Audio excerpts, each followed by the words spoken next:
Não! Ontem à noite, em Foz do Iguaçu, um bolsonarista apoiador do Bolsonaro, abertamente em todas as suas redes sociais, etc. Ah, não! Ele tá usando aquelas pulseirinhas de borracha do Partido Novo. Que ano estamos, cara? Isso é 2006? Porra! O cara tá usando... Até caiu o monitor aqui. O cara tá usando a pulseirinha de borrachinha do Lance Armstrong do Partido Novo, velho. É, o ANCAP de partido. Parabéns.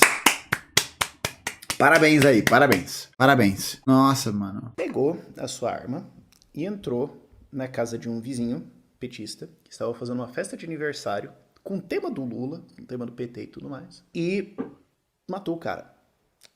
O cara também estava também armado. Vale dizer aqui rapidinho, gente, que as duas pessoas envolvidas no caso eram policiais, tá? A vítima, que era do PT de Foz do Iguaçu, era guarda civil metropolitano, e o cara que matou, né, esse verme fascista, é um policial penal federal, mas os dois tinham porte de arma, inclusive a esposa do falecido era da Polícia Civil. Inclusive ela também foi muito importante pro cara conseguir evitar o tiro nesse arrombado do caralho. Enfim. Se defendeu, atirou de volta e matou o bolsonarista. Não, não matou não. Não matou. Isso aí foi hoax que a polícia soltou, mas ele está ferido gravemente. Ele já recebeu a voz de prisão no hospital. Infelizmente, ele continua habitando a terra. Tiroteio no meio de uma festa de aniversário. E aí, obviamente, parou o país. E esse vídeo é em parte sobre isso, mas em parte é sobre uma coisa maior. Lá vem. Porque é difícil, ou devia ser difícil de engolir nisso tudo, é depois o PT querendo se fazer de vítima. O Lula querendo se fazer de... É absolutamente incompreensível essa sociopatia que essas pessoas sentem. Assim, é muito mais oportunista esse Glauber Rocha do inferno, né? Com essa câmera, esse ângulo horrível, que tá assim, né? Eu vou fazer agora um comentário sem nenhum tipo de embasamento e vou defender uma visão ultraconservadora e dizer que eu sou liberal, entendeu? Eu vou filmar nesse ângulo porque, apesar de eu ser rico vendendo curso e ideias de think tank, eu não tenho a decência de comprar um tripé, porque isso ia acabar com essa estética horrível e a minha marca registrada. Mais ou menos isso. Aí o parça vem fazer um vídeo sobre isso e vai falar: o PT tá se fazendo de vítima. Cara, um militante do partido morreu assassinado na festa de aniversário. E não é uma vítima. Entendi. Então tá bom. É isso, né? Esse é o nível. Esse é o nível. Como se não tivesse alimentado esse processo inteiro até aqui. Que filho da puta. Mises falou um negócio... Só pra fazer um parênteses rápido, essa galera, esses liberal aí, essa galera que tá naquele passinho ali pro nazifascismo, essa galera... ela vai equiparar e vai dizer que o PT é o responsável pela polarização. Não, gente, não. Ó, eu concordo com algumas questões relacionadas à forma como o PT dançou com o abismo em 2018. E foi isso que aconteceu. Simples e objetivamente, né? Foi isso que aconteceu. Mas isso não é fruto da polarização petista. Isso é fruto de um processo de agitação e propaganda da extrema-direita no Brasil. Quem alimentou esse ideário fascista, esse ideário intolerante, esse ideário antipovo, não foi PT. Não foi. PT tem outras responsabilidades. PT tem outras coisas que tem que ser taxadas, mas a atuação desses grupos de extrema-direita é o que permitiu com que as pessoas ultraconservadoras se vissem no direito de fazer isso, legitimadas por um discurso, o discurso do bolsonarismo. Mises falou. Mises, lembrando, que relativizou o fascismo em relação ao socialismo soviético. O cara que falou que o fascismo e o socialismo soviético são ruins igual. Ou seja, o cara não curtia bolchevique. Se o cara não curtia bolchevique, quem que ele curtia? Ele curtia o Tsar, curtia a burguesia russa, curtia essa turma aí. Bem democrata ele, né? Nosso queridíssimo Ludwig von Mises falou um negócio 100 anos atrás. Ele falou, olha, tá tendo uma ascensão no fascismo? Tá. Sabe por que isso aconteceu? Lá vem. Porque socialistas comunistas decidiram, isso ele tá falando em 1920, que assim, mano, que mané eleição? Puta ideia burra. Vamos fazer revolução. A gente toma as armas, toma o poder, enfileira quem discorda, fuzila, bota uma ditadura e quem discordar morre. Gente, acabou esse negócio de eleição, vamos para esse método. Só mostra o quanto o cara tem desconhecimento, né? quanto ele simplesmente não estudou história, porque ele também não vai falar que os partidos comunistas, sociais-democratas nos anos 20, boa parte vai aderir ao reformismo. Vários deles aderem ao reformismo, né? Inclusive a própria Alemanha, na República de Weimar, que vai ter a social-democracia como governo, e vai ser a social-democracia que vai mandar matar a Rosa Luxemburgo. Vamos lembrar que esses partidos, organizações comunistas, anarquistas, sindicalistas, etc, etc, vão ser combatidos fisicamente por milícias fascistas. Os camisas negras, os camisas pardas, essa galera que se organiza, eles têm patrocínio e apoio de empresários, da aristocracia, de liberais. Sobre isso, o livro Manual Antifa, do Mark Gray, da Autonomia Literária, conta essa cronologia. E o Rafael, obviamente, ele nunca leu Lenin, né? Nem nunca vai ler, porque ele não vai ler, né? Ele não vai ler. Porque não é interessante que ele leia. Mas por que o Partido Revolucionário do Proletariado defende uma ditadura? Vamos também fazer uma outra contextualização. É possível construir o socialismo pela via reformista, pela via democrática? Olha, a história mostra pra gente que não. Não sou eu, Gustavo, que estou dizendo. É só a gente olhar para todas as experiências que tentaram implementar socialismo via eleitoral, via democrática, via reformista. Não significa que os comunistas não devam disputar espaços na institucionalidade e fazer crescer dentro do aparato do Estado burguês a sua fala, suas palavras de ordem. Pessoa que fala, não tem que disputar. Não, tem que disputar. E os comunistas sabiam disso, Lenin sabia disso. Mas não vai ser esse espaço que a gente vai fazer a revolução. Não vai. É através da educação do operariado, do campesinato e da sua organização política. Massa, beleza. Existia essa disputa entre reformistas e revolucionários. E qual que é o problema do reformismo? O reformismo tem data de validade. Porque quem se mantém ainda no poder é a burguesia, é a aristocracia, é a nobreza, que vai deixar o reformismo caminhar até uma parte. Depois dessa parte, puta aí, amigo, não vai rolar. Agora que a gente conseguiu umas coisinhas, vamos avançar? Aí a classe dominante vai falar, olha,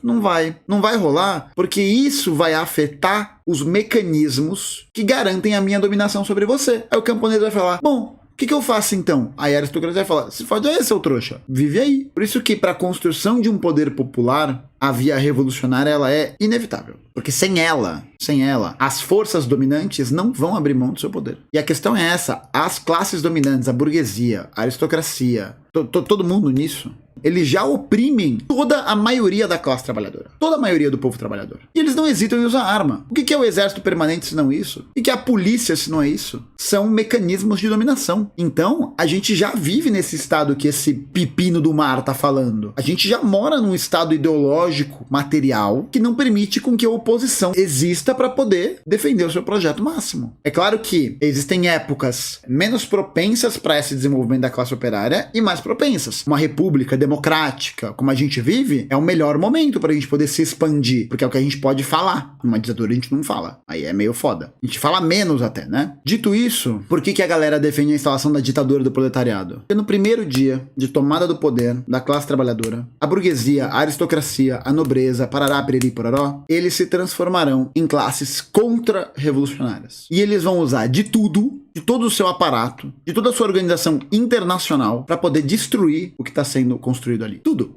Por isso que é um esquema da ditadura do proletariado, com cargos eletivos, que podem ser retirados a qualquer momento, que tem que ser feito via debate, via trabalhador, via soviete, todo mundo participando.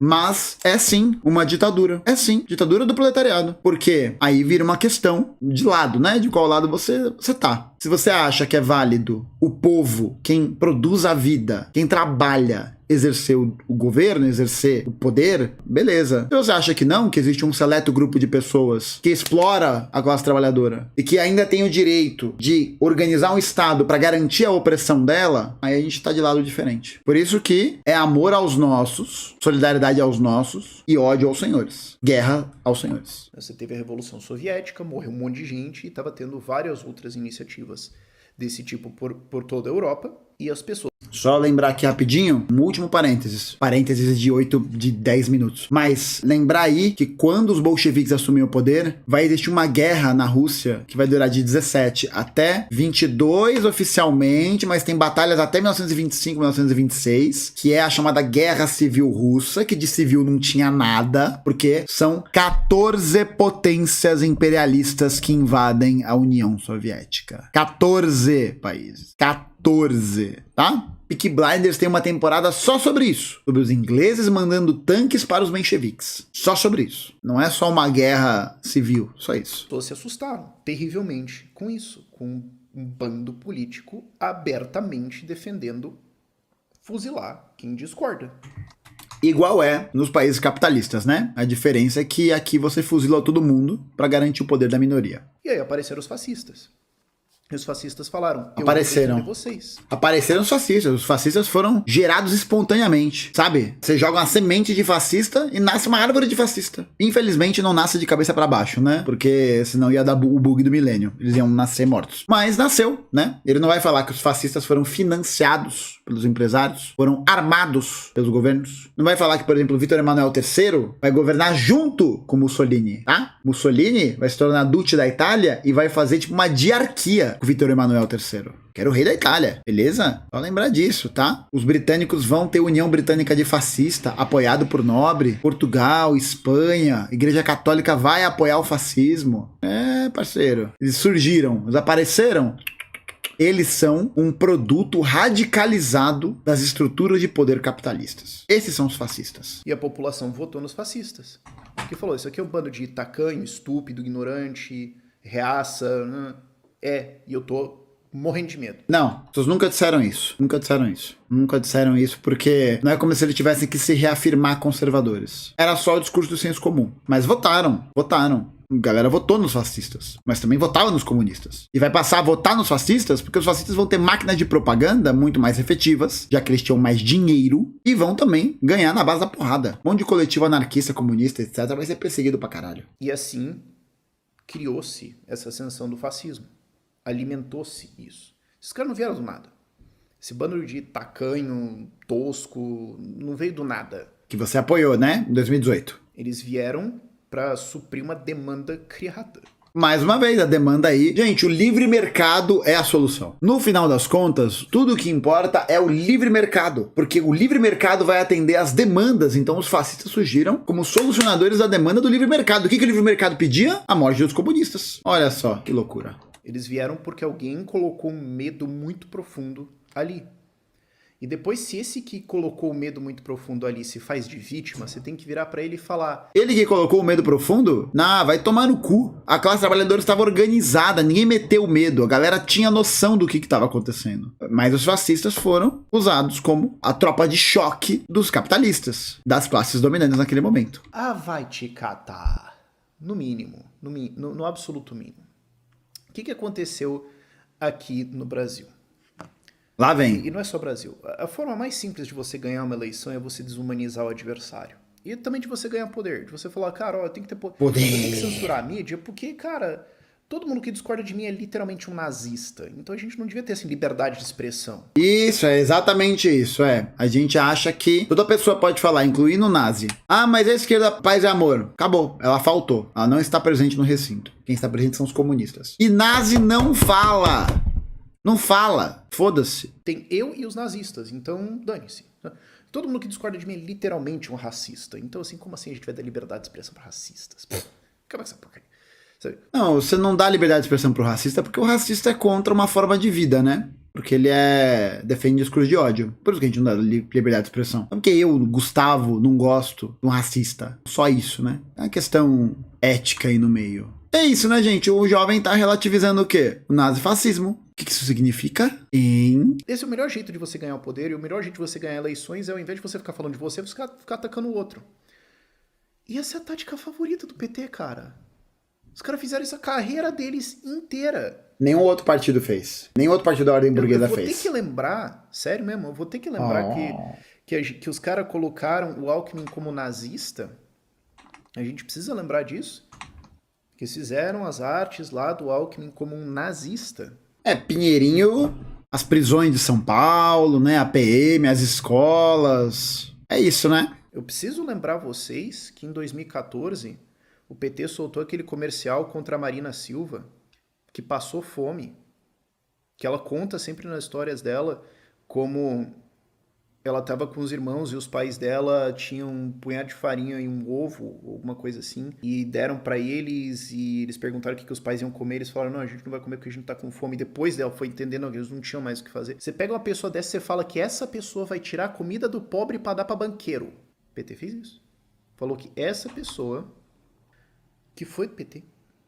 Essas relações não estão automáticas, né? E é aquela coisa, gente. O debate político burguês, ele é muito centrado nessas questões, na produção desse terror, né? Desse pânico moral. É o centro de produção política, de discurso. É essa merda, porque não tem o que ser dito. Porque o programa é uma bosta, por isso. Porque o programa não muda nada. Então você fala mal do outro, acabou. E é isso. A Marina Silva que era do PT, né, meu? O que isso tem a ver? O que isso tem a ver? Isso não é um argumento. Ia tirar a comida do pobre pra dar pra banqueiro.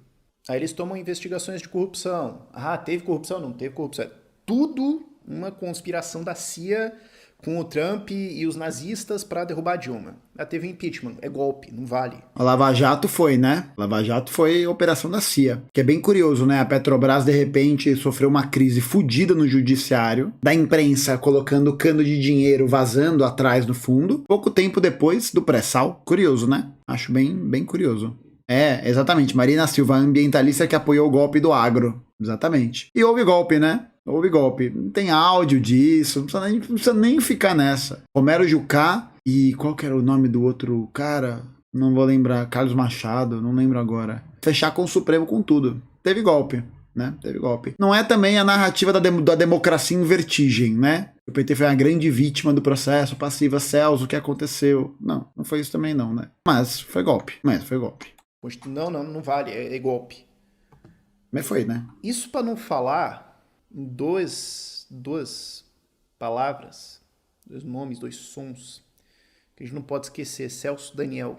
Todo dia isso. Todo dia um reaça liberal vindo falar de Celso Daniel. Todo dia. Porque é isso, né? A imprensa se utilizou muito desse caso para falar que foi um assassinato político, considerando que não existem provas que fazem esse link. Não existem.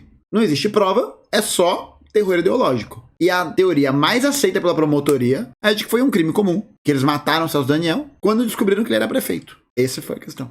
Eles não estão ligados? Caso Celso Daniel. Celso Daniel foi um prefeito do PT, Santo André, que foi assassinado, encontrado morto num carro em 2002. E aí gerou um puta bafafá do caralho. E a Globo fez um terrorzaço, 2003, 2004, não lembro agora, mas foi na primeira década de 2000. E que o Celso Daniel foi assassinado a mando do PT. Começaram a montar uma teoria conspiratória nisso, assim, pra poder, justamente, né, abalar as estruturas de legitimidade do partido. Mas dá uma olhada depois nisso. Uma história muito louca.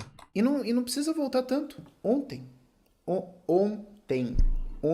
o Lula tava em um comício agradecendo, elogiando, defendendo um cara que tá respondendo por tentativa de homicídio. 2018... decretaram a prisão do Lula, tudo mais, teve um protesto na frente do Instituto Lula, tava um cara lá protestando contra, e um ex-vereador do PT foi lá e empurrou esse cara num caminhão. O cara teve traumatismo ucraniano e quase morreu.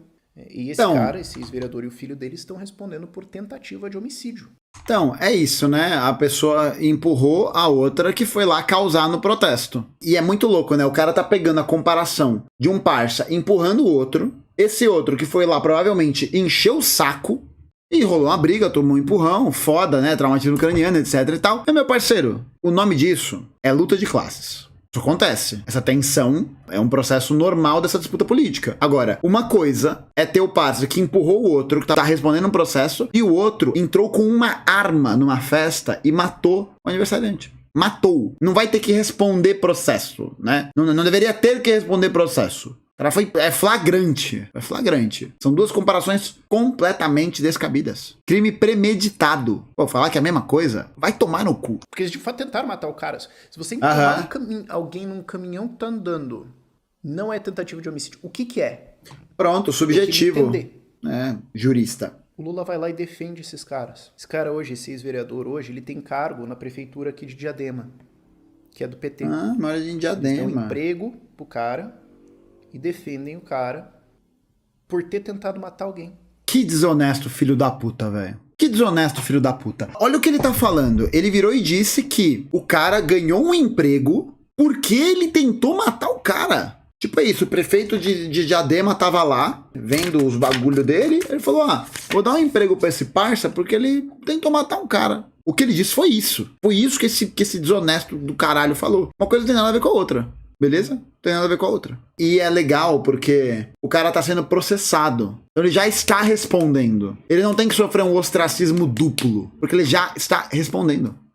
Pois é. Palhaça de Diadema. Diademenses. Diademers. Não sei como é que fala. Se fuderam.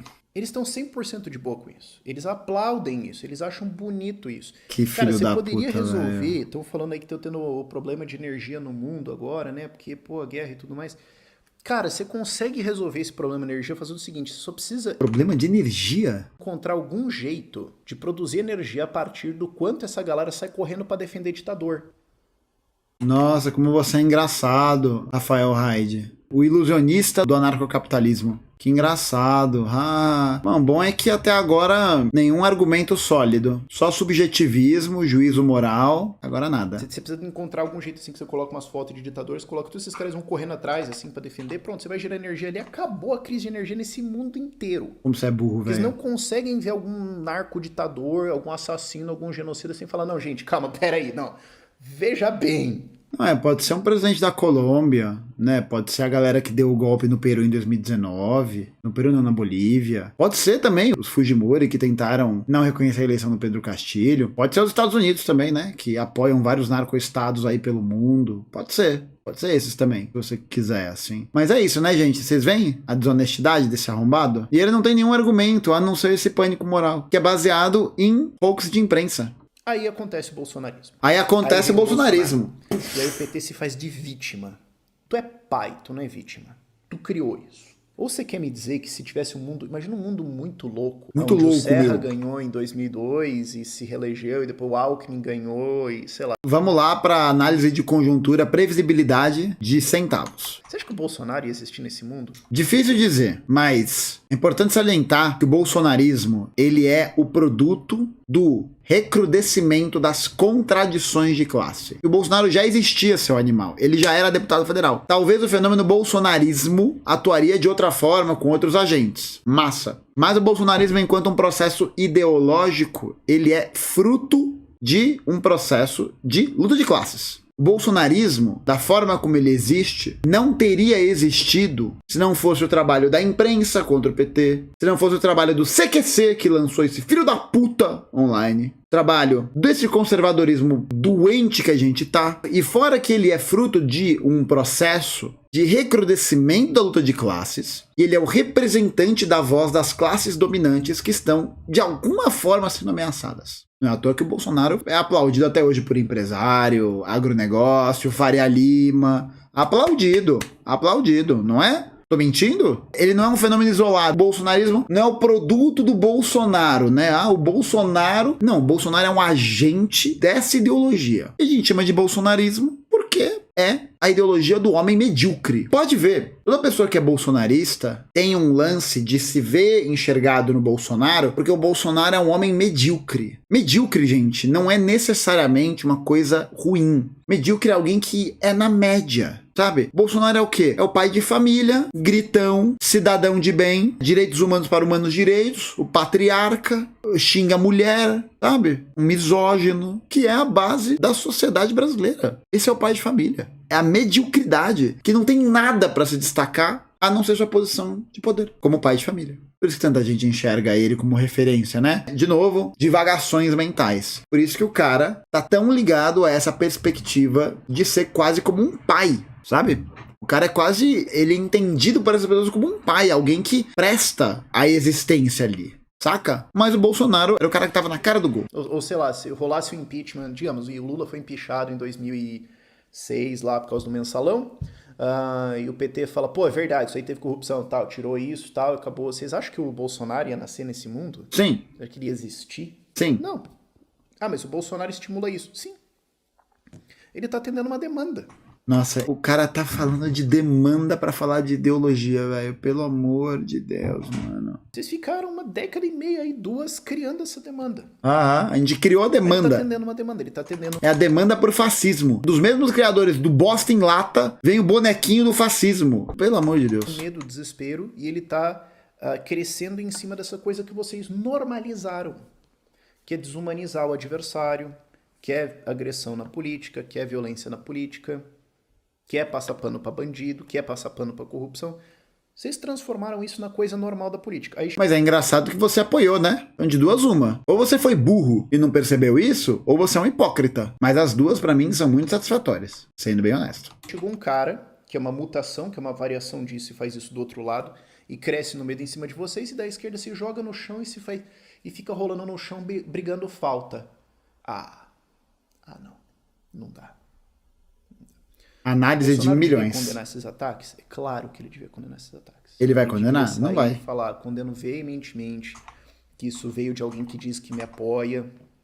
Não é pra fazer isso aqui, tá errado, parem de fazer isso.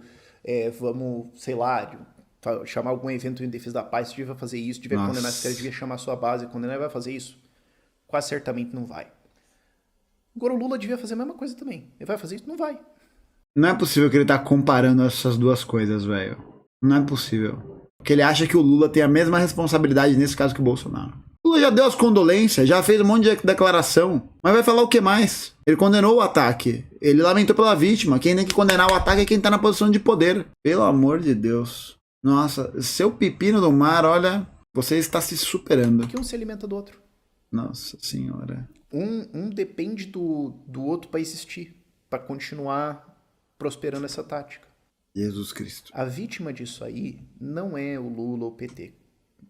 E se tu tava junto com a galera lá que tava aplaudindo quando foi o Holliday e o Siqueira e o Pavanato foram aqui no Unicamp, eu digo aqui porque eu tô perto de Campinas, se tu tava aplaudindo lá quando eles foram na Unicamp e os caras de esquerda foram lá e bateram neles, Eu tava. Mentira, eu não tava, mas eu tava em espírito. Gostaria de estar. Cara, tu tá junto disso. Aham, é a mesma coisa. O cara tá comparando impedir com que fascistas que querem destruir a universidade pública entrem na universidade pública, a mobilização estudantil dos comunistas, com o outro brother que premeditadamente matou uma pessoa. Bater no MBL é normal e merece prêmio. Não mentiu. Você lembra quando o Ciro deu um pescotapa no Arthur? E lembra a galera que não. aplaudiu? Não. Se você aplaudiu isso, cara... Tu Chora! A melhor coisa que o Ciro Gomes fez. Deu um pescotapa naquele fascista otário. É o que aconteceu, né? A história mostrou que, olha só, Arthur Duval era um fascista. Que loucura. Tinha discurso misógino, tudo no pacote, tudo. Que loucura, né? É isso. O cara está comparando um pescotapa a um assassinato. Esse é o nível da desonestidade. É esse o nível da desonestidade. Não há nada nesse evento aqui, tá? As vítimas disso aqui são o cara que foi jogado no caminhão. São as pessoas que foram mortas. São a família do cara de Foz do Iguaçu lá. Perdeu alguém da família. Embora eu discorde politicamente dele, dane-se. São vítimas. Eles perderam. Agora, o Lula não é vítima disso. Esquerda não é vítima disso. A extrema esquerda não é vítima disso. Não, pode se tornar vítima disso, né? Mas é muito ruim. Não, tem que falar que discorda politicamente. Pelo amor de Deus, velho. Tu que aplaudiu o Ciro batendo no Arthur, você não é vítima disso. Você não... Não, é a mesma coisa. Disso é quem só quer viver a vida deles em paz e olha pra esse negócio e fala, como é que é possível que eu tô preso num país com 2 troços desse? Como é que é possível que a gente não tenha uma alternativa? Como é que é possível que a gente acabou nisso? Eu só quero cuidar da minha vida, eu só quero criar meus filhos, eu só quero viver minha vida. Empreender, meu! Essas pessoas são as vítimas desse processo. Nossa. E não quem fica desumanizando o outro. Quem bate palma quando tem alguma agressão dessa, quem fala, foi pouco, o recado tá dado, esse tipo de coisa. Nossa, como você é humanista, Rafael. Por que você não pensava assim em 2018? Se não fosse a figura do Bolsonaro, vocês entendem que teria um outro cara? Teria algum outro grupo? Teria alguma outra pessoa que surgiria para atender essa demanda? Eu espero que isso seja entendido. Mas você não falou antes que não existiria o bolsonarismo? Não acabou de falar que não teria esse fenômeno? Teu idiota! Tem que decidir. O que você tá defendendo? Porra, nem pra ficar no mesmo argumento. Pelo amor de Deus. Ele é em parte culpado nisso? Ele tá participando disso, ele tá alimentando nisso, ele escolheu viver. Olha isso, o cara tá falando, não, ele é culpado disso? Você vê como ele hesita? Como ele fica, não. Nossa. Escolheu atender essa demanda, isso é uma escolha. Mas a demanda tava lá. Quem criou essa demanda também é igualmente culpado. Se a gente vai condenar violência na política, a gente tem que condenar violência, agressão na política, não esse ou aquele cara. A gente tem que falar, sempre que isso acontece, tá errado. Quando eu tava em 2018, eu tava lá no Fórum da Liberdade, o Ciro deu um pescotapa no Arthur, eu tive que gravar esse vídeo fazendo isso. Quando teve a facada, eu tive que gravar um vídeo fazendo isso. Toda vez, e vou estar aqui toda vez falando isso. Você tem que condenar todos os lados e ser claro, é a mesma coisa. Essa atitude, com essa forma de pensar, em todos os lados. Todos os lados. Comparar um fascista, que alguém defende a supremacia de uma classe, de um grupo, sobre o resto da sociedade, e os comunistas que defendem a emancipação de toda a classe trabalhadora e a destituição do poder desse pequeno grupo, eles são a mesma coisa. É a mesma coisa. Ouviu? O valentão da escola é a mesma coisa que a vítima que responde à agressão. É a mesma coisa. Os dois estão sendo violentos, né? São iguais, cara. São iguais. Nem esquerda nem direita. Ao contrário. Vamos para cima. Esse aqui é o extremo centro. Extremo centro. Ó, estamos na extrema direita de novo. Um que ajudou a criar se faz de vítima, você tem que virar pra ele e falar: hipócrita sem moral, cala a boca, tu ajudou a criar isso. Tu vai condenar? Tu vai falar que você errou também quando fez? Não, você vai condenar o outro, mas você estava sempre certo, né? Você entende que você está alimentando isso? Eu gosto muito desses monólogos dele, assim, né? Tipo, é uma coisa muito assustadora. Eles não vão entender. Em parte porque é conveniente pra eles não entender. Porque é a tática deles. A galera que vive disso, a galera que escolheu conscientemente viver disso, que é uma pequena porcentagem, não é o eleitor. Não é você que votou nessa galera. Mas a galera que conscientemente escolheu votar, viver disso e usar essas coisas, eles não vão, porque é o alimento deles. Agora, cabe a gente se recusar a participar disso e apontar consistentemente quando a gente vê esse tipo de atitude. Apontar consistentemente. Está errado em todos os lugares. Todo mundo, todos vocês aqui participaram disso. Nenhum de vocês é aceitável. Eu me recuso a participar e ajudar em qualquer um de vocês. Porque se você quer combater o autoritarismo do Bolsonaro, se você quer falar o Bolsonaro está estimulando isso, não sei o quê, não faz o estrito menor sentido você ir lá e apoiar o PT. E se você quer combater isso tudo do PT, também não faz sentido você estar apoiando o Bolsonaro. Nossa, é muito arrombado. Você tem que estar do lado. O cara tá relativizando o fascismo. Eu quero reduzir isso tudo, eu quero tirar o Estado de cima da vida das pessoas, eu quero liberdade. Aí você tá coerente nessa discussão. Quero liberdade. Quero a liberdade de sair andando por aí falando merda e ganhar dinheiro por falar merda. Esse pepino do mar aí. Quanto tempo será até eu ter que gravar o próximo vídeo em que eu tô falando essa mesma coisa de novo? Talvez porque isso não seja uma solução, né, seu burro? Por esse vídeo é isso. Tchau, tchau. Pô, é muito fácil ganhar dinheiro na internet, velho. Sério. O cara liga o telefone e fala, agora eu vou me filmar falando uma merda. Acabou.